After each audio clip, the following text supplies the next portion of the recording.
السلام علیکم ورحمۃ اللہ وبرکاتہ۔ قیامت کے دن ایک عورت کو اللہ کے دربار میں حاضر کیا جائے گا، اور یہ عورت کون ہوگی؟ یہ بے نمازی عورت ہوگی۔ جب اسے اللہ کے حضور حاضر کیا جائے گا تو اس سے سوال کیا جائے گا کہ تو نے نماز کیوں نہ پڑھی؟ وہ عورت جواب دے گی کہ یا اللہ، مجھے اپنی فیملی کے کام کاج کی وجہ سے فرصت نہیں ملتی تھی، اور خاوند کے خوف کی وجہ سے یہ فریضہ ادا نہ کر سکی۔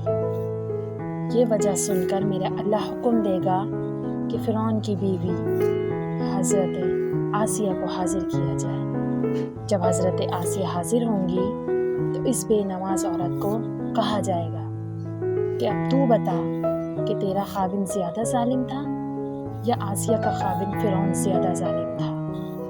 اللہ پاک فرمائیں گے، دیکھو آسیہ ایک ظالم شخص کی بیوی تھی، اور کیسی عبادت گزار تھی، کیسی پرہیزگار تھی۔ اگر کسی خاوند کا ظلم کسی کو نماز سے روکتا تو سب سے پہلے آسیہ کو روکتا، سب سے پہلے آسیہ نماز چھوڑ دیتی۔ پھر میرا اللہ فرمائے گا، اے بے نمازی عورت، خاوند کا بہانہ غلط ہے، تو خود غافل تھی، غفلت کی وجہ سے تو نے نماز کا دامن چھوڑ دیا۔ اس کے بعد میرا اللہ فرشتوں کو حکم دے گا کہ اے فرشتوں، اس عورت کو گھسیٹ کر لے جاؤ اور جہنم میں داخل کر دو۔ اللہ پاک ہم سب کو 5 وقت نماز پڑھنے کی توفیق عطا فرمائے۔